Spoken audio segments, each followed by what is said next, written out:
Welcome to LA55 Customs. Today we're working on a 2008 Land Rover LR2 and we are going to do just a basic oil change. I just thought I would show you how to do it. It's relatively simple, so let's get started. First you're going to pull the engine cowling and I want to show you, so your oil filter location will be right down there, if you can see that.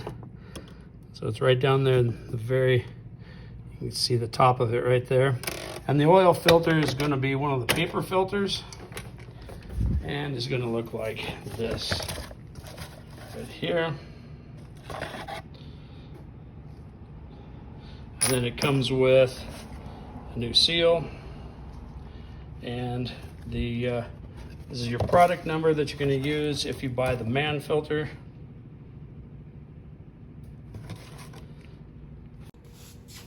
Okay, so first thing we're going to do is we're going to get underneath there and we're going to jack this this vehicle up and then get it high enough that we can slide underneath there and put a drain pan. So we're going to use a drain pan right there, and we're going to slide that underneath and then catch all the oil. All right, so what we're going to do here is we are going to find and locate your oil drain plug. Now, the oil drain plug is going to be on the back side. This is your oil pan right here. And so you're just going to follow it right around, and right there is your oil drain plug. Now that's going to be a size 17 millimeter. So you go ahead and you want to put that on there, and then you're going to break that off. Break the bolt so you can unscrew it. The other thing too that you want to do is you want to keep this warm. So start your motor, run it for just a little bit, and then get it so it's warm.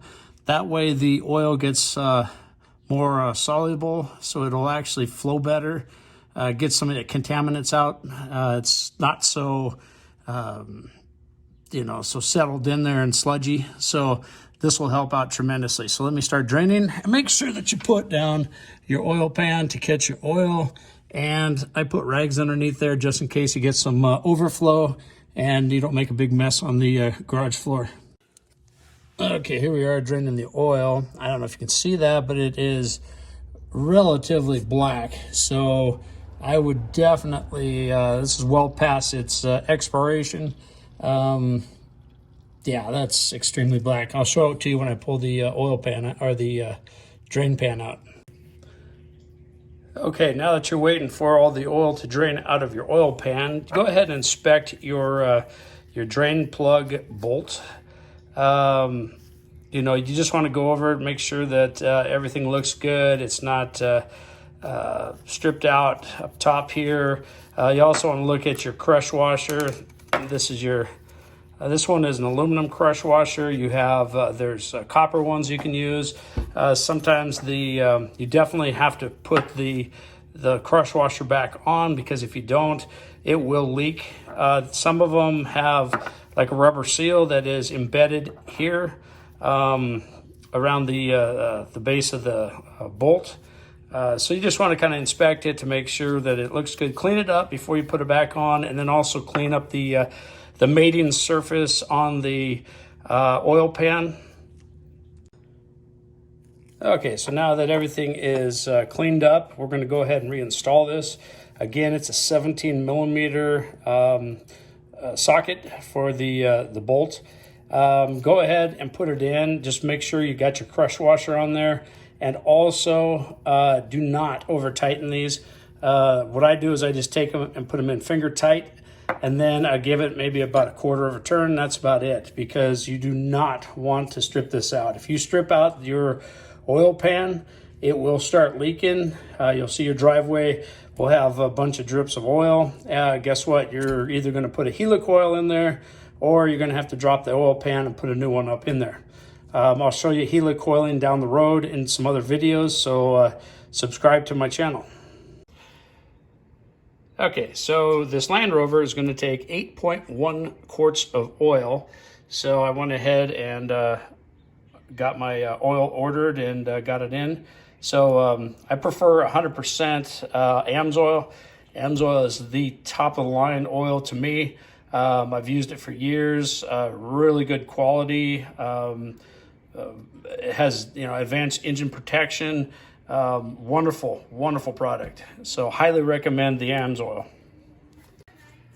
All right, so now that we're going to take off the oil filter cap, which is right down there, we're going to have to use a 36 millimeter, and you're going to need quite the extension because you have to reach down in there. So I'm using the 1/2 inch extension, and let me go ahead and take that top off.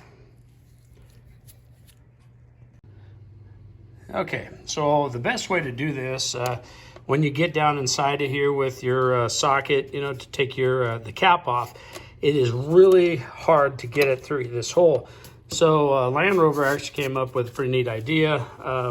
So your power steering reservoir, you just take and you lift it up, and then you set it off to the side. So you just move it out of the way. That gives you a whole bunch more room, and you can get it out. It's still tight, but if you wiggle it a little bit, it'll pop out. So that's the way you need to take it out. Okay, so this is the filter that you're going to be pulling out of your engine. This, I got to say, has not been changed in quite some time. So if you look at it, look at all that debris that's in there. See that? Just chunks of stuff. You know, it's been breaking down over the years. This thing needed an oil change years ago. So here's your cap that's coming off there. This is what you're going to unscrew. 36 millimeter socket. Put it down on top. Unscrew the whole thing. Pop it up. Make sure that you have that oil drain pan or rags or something underneath where the filter sits, because there will be a little bit of runoff. But anyways, the other thing that you want to do too is you want to make sure that these are the same. This is the new one that's going in there, and you want to make sure they're the same height, circumference, everything has got to be the same. You know, the same diameter on the inside as well as this one. But anyways, this is how it works. So this will actually push down, and then it locks into place. So when you take this and you push it down, it locks into place just like that. And then you're going to take and run this back down in. Don't forget your rubber seal, which is right here. So you got your rubber seal that comes with it. So that pops down and around. I'll show you the final product. I can't do it with one hand here, so let me just do that real quick. Okay, so this is the final product. This is what it's going to look like when it goes back in. So you have your seal at the base here of your cap. You got your filter snug down in place. It locks in place here. And then when you set her back down in, you know, it's a good idea to just take a little bit of new engine oil and just run it around the seal. So as you're screwing it down, it'll seat better. And then just tighten it up. Don't get it super tight. Just take it and spin it down, and then get it good and snug. The other thing too, in the morning time when you start your vehicle, check underneath it before, just to see if there's any oil drips. You know, but if you get this good and snug, that's all you need. Okay, before you go installing your filter though, you do want to check down inside. Make sure that there's no debris of any kind down in there. It looks pretty good. I don't know if I can get any. Let's see if I can get a little closer for you.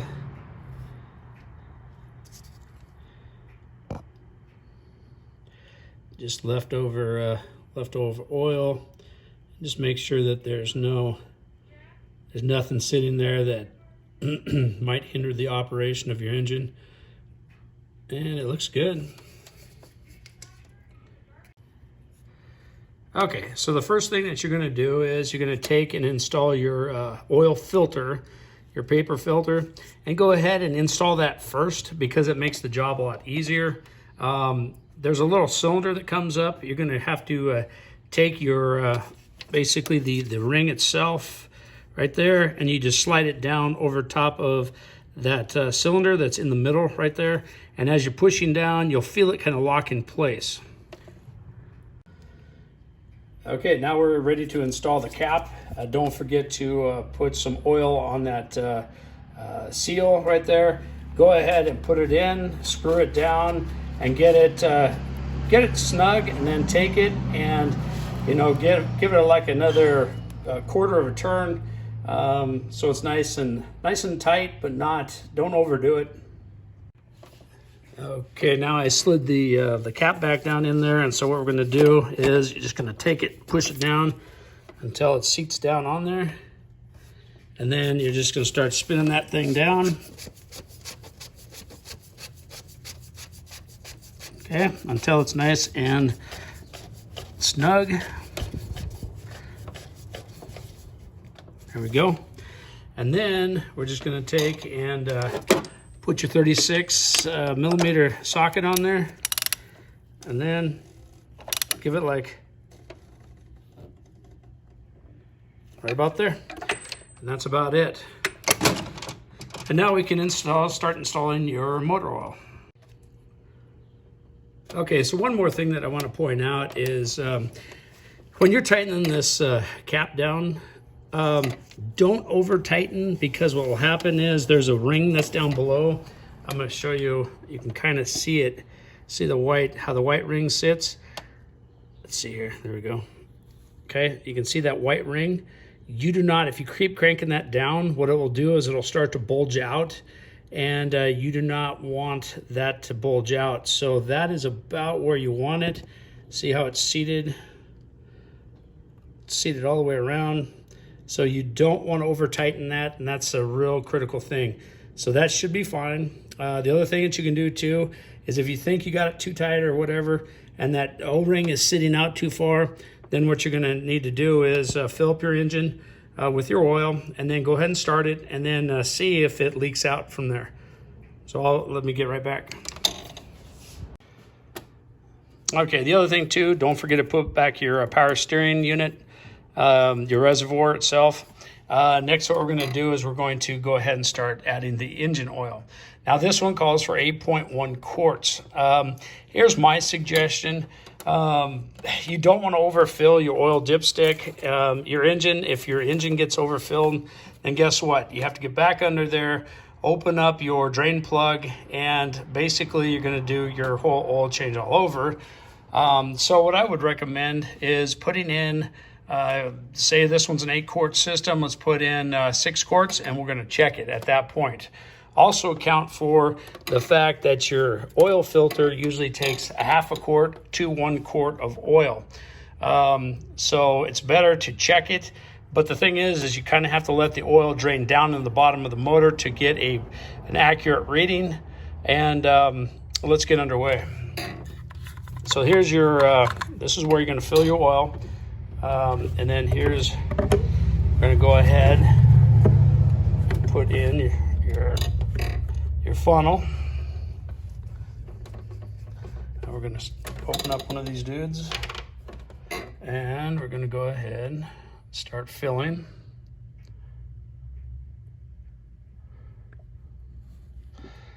I mean, the worst feeling is to overfill.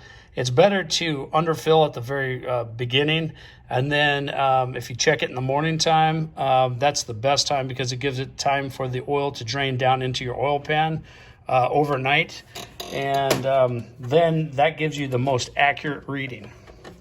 So I would just go ahead and I'm going to put in like 5 quarts, and then I'll be right back to you. Okay, so now that I put in 6 out of the 8 quarts that is recommended, and so what I'm doing is I pulled the dipstick out and I wiped it off so it's clean. Now I'm going to show you these hash marks here. Okay, this right here where the bottom mark is, that is the minimum fill level right there, so you have to meet that level. This is your maximum fill level. This is what they want from the manufacturer. So Land Rover, wants it to this point right here. So where that top mark is, that's the ideal spot. If it's in between here, that's fine too. That'll work. But to give you full maximum coverage for your engine, it's the top mark right here. So I just want to show you that. So I'm going to go ahead and I'm going to check it. Okay, so there's the oil right there. So it's just above the add mark. Now that's not accounting for the filter. So I'm going to go ahead and add one more quart in there. Okay, so the other thing too I want to point out really quick is if you use, so like say Land Rover, they recommend a 5-weight 30 for this particular motor right here. This is a Land Rover motor. However, Volvo actually is the one who made this engine. So for several years, they had the Volvo motor in here, and I had great luck with this motor. But what I want to point out is if you see up here, it says 100% synthetic. So here's the thing on that. If you run full synthetic, you can never drop back to conventional oil. It always has to be synthetic from that point forward. If you use just a conventional oil and then that's all you believe in and you use just that conventional oil, then just keep using that product. But once you start going up to the full synthetic, which is 100% synthetic, it's really bad for the motor to go backwards to the conventional oil. So don't do that. So once you hit the synthetic mark, stay at synthetic because it lubricates everything, the seals, everything in there. And if you go backwards, then the seals start to leak and all that stuff. So keep with that full synthetic. So now that I put in the other oil, it's reading full on the dipstick. So what I'm going to do is I'm going to start the motor. I'm going to take the funnel out, put the lid back on, and I'm going to start the motor, and I'm going to just let it idle for a little bit so it gets that oil pumping up into the oil filter. Plus, then I can also check to see if there's any leaks or anything to that nature, which there shouldn't be. So anyways, I'll get right back to you. Okay, so one more thing that I want to point out is you really want to check your oil fill cap. Look for the seals here because there's a seal right up in this one here that mates up to the top of your valve cover. So you want to make sure that that seal is good. Also, there's a O-ring that runs around here that seals down right here at the base, along the base here. And you want to make sure those are in good condition. This one looks fairly well. If it's starting to pit, if it's starting to crack, you got little tears on it or something, get a new one. They're not that expensive, but you do need to replace it. So the other thing too is if you go in, a lot of times your oil cap will have the recommended manufacturer's oil, the what viscosity that you need to use, like 5-weight 30, like this vehicle, 5-weight 20, like a lot of Fords. So, and if you don't have it, which this one doesn't have it, just go to your local auto parts store and ask them, and they will tell you what you'll need and how many quarts. Yeah, so go ahead and let it run for a few minutes. You know, you can go underneath here, check to see if you have any drips of oil, which there's nothing down here at all. So everything is sealed up correctly. So we're good. So, you know, just a few minutes so the oil can get up in the heads, a good 30 seconds. You know, and just let it pump through. The other thing is you never, ever, ever want to check your engine while it's hot because that's going to give you a false reading.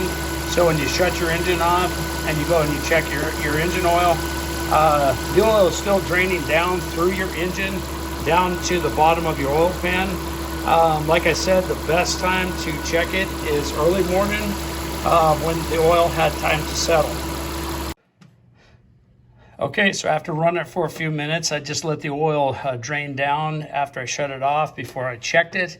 It is, or it was, still a quart low, so I added a quart. So that brings it up to the 8 quarts that was needed. But to be on the safe side, tomorrow morning, I will go ahead and check it when it's cold. That way the oil is drained all the way down, and that way there is no false reading. Because you want to get it up to that top add mark and the manufacturer specifications. So now the only thing that you need to do now is go ahead and install the top cover and pop it back into place. Another thing I want to add is with your oil. I mean, look how black that is. That oil was well overdue. And the other thing too that you want to do with your oil, do not put it in the garbage can. It's actually against the law. So go ahead, and if you have like a old plastic milk jug, you know, if you have like an old antifreeze container that's empty, you know, anything to that nature, go ahead and dump your engine oil into those and then bring it down to your local auto parts store, and they will take it for free. So most auto parts stores will, they have barrels in the back where you can actually go in and dump it. It does not cost anything. So that's the way you get rid of it.